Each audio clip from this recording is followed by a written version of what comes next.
Have you ever felt like the world is upside down? Or have you ever witnessed something so egregious you never thought you'd see it in your lifetime? Hi, I'm Rex Rogers, and this is episode number 124 of Discerning What is Best, a podcast applying unchanging biblical principles in a rapidly changing world and a Christian worldview to current issues in everyday life. In the early days of the pandemic, in April 2020, I wrote a blog entitled Things I Never Thought Could Happen in America. I noted things like governors issuing orders, quote-unquote, requiring citizens to stay home, or governors determining A, there's such a thing as essential and non-essential businesses, and B, actually assigning businesses to these categories, or the absurdity of pet marijuana and liquor stores and abortion clinics considered essential, while churches were considered non-essential. Or mayors threatening churchgoers with fines and directing police to record the vehicle licenses of anyone attending a drive-in church service. Or county officials mandating churches exclude singing from live stream programs. Now, looking back, these developments still strike me as examples of government overreach and a threat to individual freedom. And now it's happening, the way many of us predicted it would. Scholars are gradually demonstrating that much of the masking frenzy, forced shutdown of schools, and other fear-based control did not prevent the spread of COVID. Clearly, the pandemic accelerated big government trends that were already underway in the U.S. To pick a date for the end of the pandemic, President Biden declared the pandemic over September 18, 2022. Then came the post-George Floyd riots in the summer of 2020, coupled with the rise of the organization Black Lives Matter, which spurred the rapid embrace of woke philosophies that literally took over education, corporations, government, even the military, leading to politically correct demands, victimhood, and the idolatry of diversity, equity, and inclusion. This, too, demonstrated and contributed to cultural moral breakdown and social upheaval. Now we're experiencing more moral confusion in the aftermath of the Hamas massacre in Israel, October 7, 2023, which opened floodgates to the animosity grounding left-leaning philosophies, most especially anti-Semitism, on campuses, in the streets, and even in the halls of Congress. These trends are all discouraging and threatening, and with the latest open hostility, even calling for genocide of Jews, it feels like we've crossed a critical Rubicon in our culture's moral collapse. And we don't seem to have learned much from our earlier experiences, because things continue to occur in America that I never thought I'd see. Some are utter silliness, much are irrational, and some are disruptive to the future of the body politic. Consider these developments. One, billionaire Bill Gates calling for developing new breeds of cows who do not burp as much methane so that we can save ourselves from climate change. With a straight face, Microsoft co-founder Bill Gates told CNN's Fareed Zakaria that bovine flatulence is a large contributor to global warming. 2. A Los Angeles freeway blocked by protesters demanding a ceasefire all the way over in Gaza. 3. Hundreds of people participating in a Queers for Palestine protest blocking the Manhattan Bridge in New York City. The protesters waved pride flags while chanting slogans such as queer, trans, no peace on stolen land. 4. Pro-Hamas protesters threatening to kill Jewish attendees as they leave the Israeli embassy's Hanukkah ceremony in Washington, D.C. 5. A Seattle high schooler marked incorrect on a quiz for saying only women can get pregnant. 6. Concern about plagiarism is now declared illegitimate because, well, such concern is part of the white supremacist agenda. 7.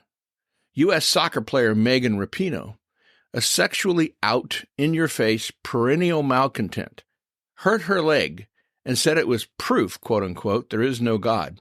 8. A Senate staff member was arrested for filming a gay porno of himself having gay sex in a Senate hearing room of the Capitol building in Washington, D.C. Need I say more? Now, here's one you couldn't imagine just a few years ago under any president, Republican or Democrat. Number 9, as of June 2023, approximately 16.8 million illegal aliens reside in the United States.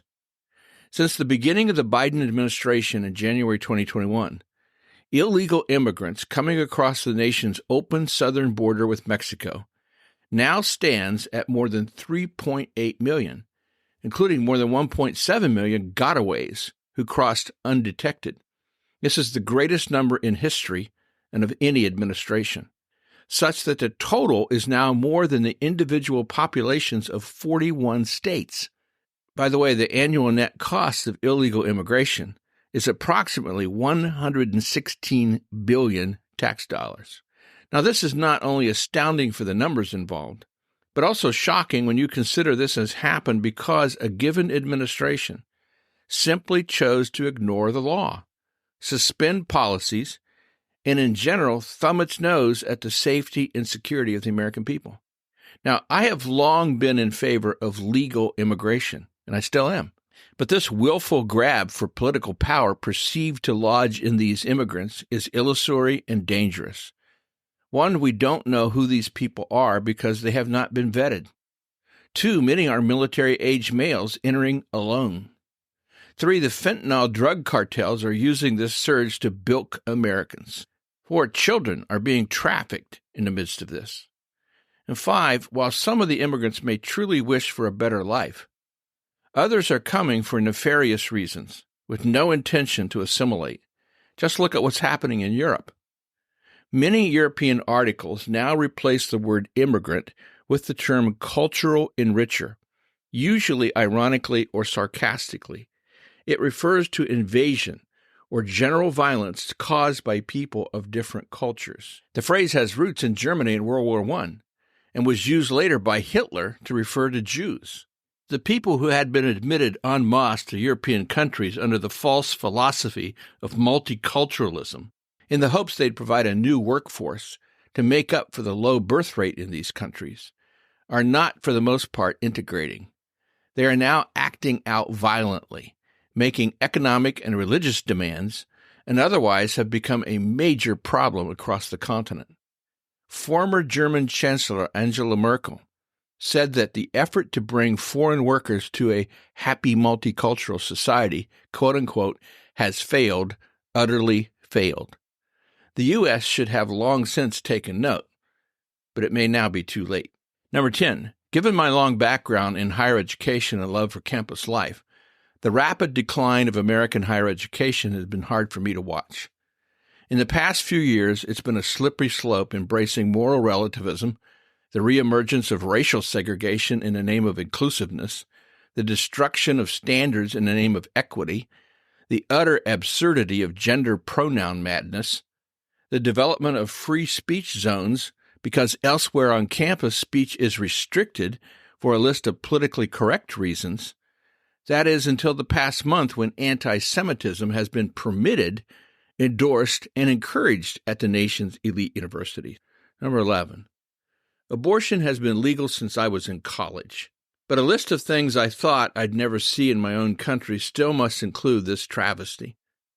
Who would have predicted we'd get to a point that pro-choice advocates would refer to laws protecting the innocent unborn as government-mandated pregnancies? Any culture that so blithely dismisses the vitality and rights of babies is capable of any moral outrage.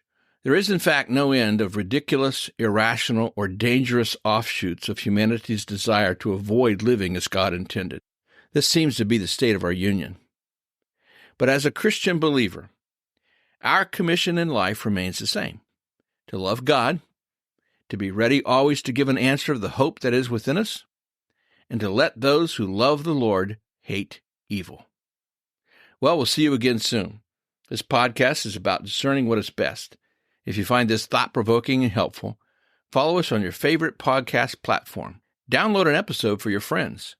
For more Christian commentary, check my website, REXM as in Martin. It's rexmrogers.com. And remember, it is for freedom that Christ has set us free. Stand firm.